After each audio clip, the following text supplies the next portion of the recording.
back to my channel, Bake Cuisine.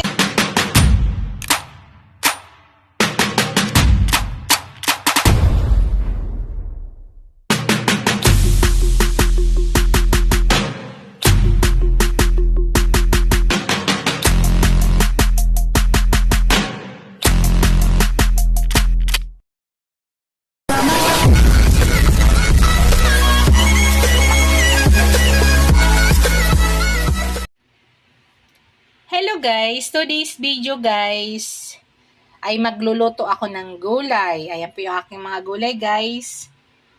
Haluan ko siya guys ng liempo. Ayan po yung aking liempo.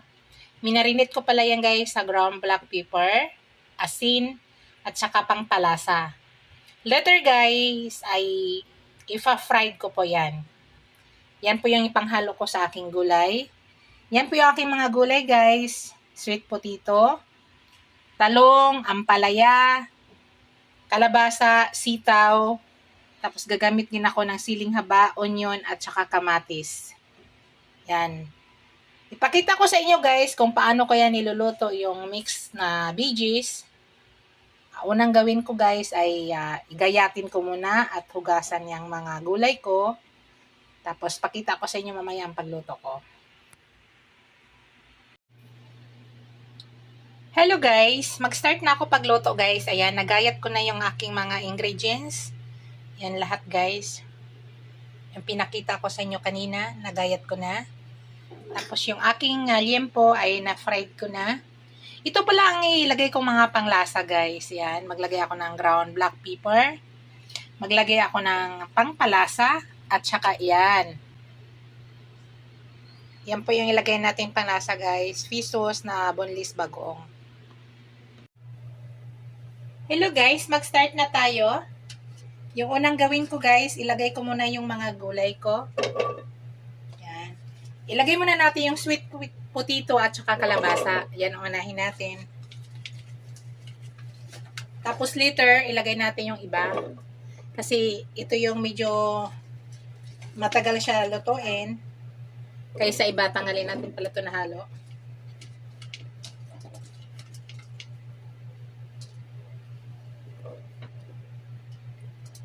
Yan yung iuna natin guys. Tapos, mamaya ininix natin yung iba. Pero mga 2 minutes after kulo. So, ganun lang ang gagawin natin. Tapos, ilagay ko na yung aking liempo guys.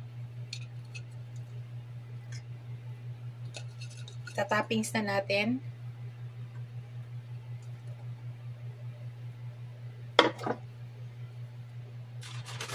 Tapos maglagay na ako ng aking bagoong boneless.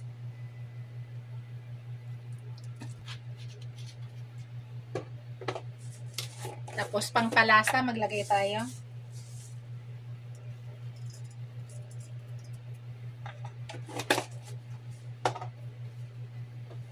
Tapos ground black pepper.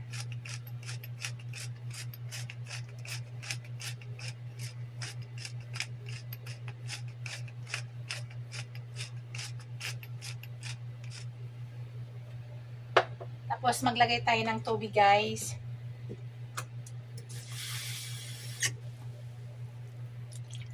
Dalawang ganitong tubig guys. Dalawa.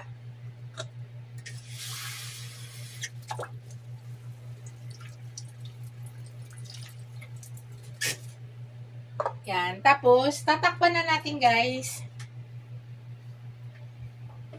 Tapos after kulo, pag kumulo, mag-time tayo ng 2 minutes.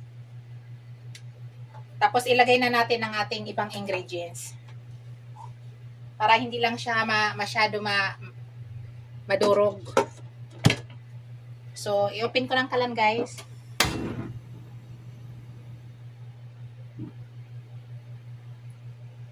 Yan, hintayin natin kumulo guys. After kumulo, time tayo ng 2 minutes. Then, ilagay na natin yung ibang mga gulay.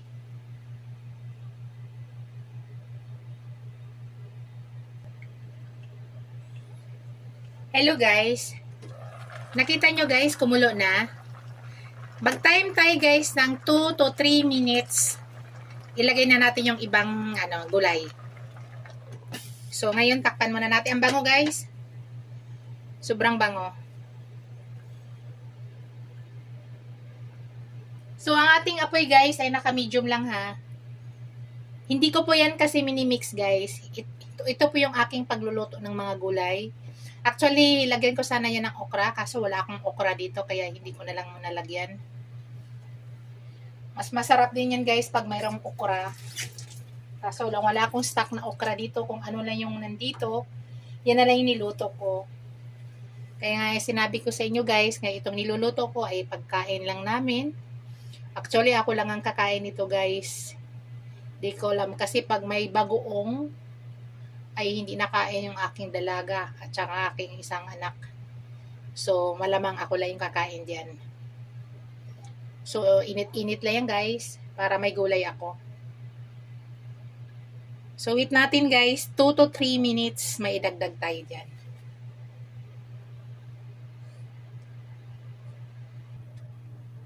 Hello guys, after 3 minutes, ilagay na natin yung ibang gulay. Yung sitaw guys, ginanon ko lang yan. Yan. Hindi ko yan hinahalo-halo guys. Ganyan lang ako magluto. Hindi ko yan ginigisa. So yung aking ang palaya ay ginanyan ko lang at ang aking talong ganun lang ang pagluto, papagawa. Hindi ko na siya ini-slice ng maliliit. Ayan. Mag-time tayo guys ng 3 to 4 minutes or 4 to 5 minutes hanggang maluto ko yan. Medium lang yung heat natin guys, medium. So, hintayin natin yan na mga 4 to 5 minutes. Mamaya-maya guys, titikman ko kung tama na ba yung kanyang lasa. Hello guys. Check na natin guys. Yan na yung nangyari guys. Luto na yan guys. Titikman ko muna guys. Titikman ko siya.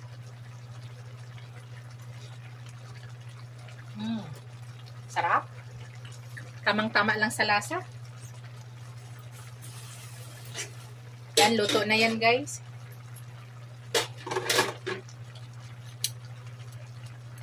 Yan, luto na yan siya.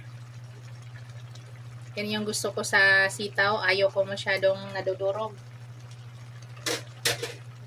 And bago pala lahat guys, i-shout out ko ang aking mga members, ang aking mga super chatters. Maraming salamat sa inyo lahat at sa aking supporters, subscribers, viewers. Thank you sa inyong lahat guys sa walang sawang suporta sa aking channel. Sa hindi pa nakapag-subscribe sa aking channel, please subscribe nyo ako guys. At huwag nyo kalimutan paki-hit yung notification bell para updated kayo sa lahat ng upload video ko. Yan guys, patayin ko na. Luto na po yan. Ready to serve na yan guys. Yan na po yung ating finished product guys. Thank you for watching. Don't forget to like, comment, and subscribe to my channel. Bye guys! See you in my next video. God bless us all. Bye!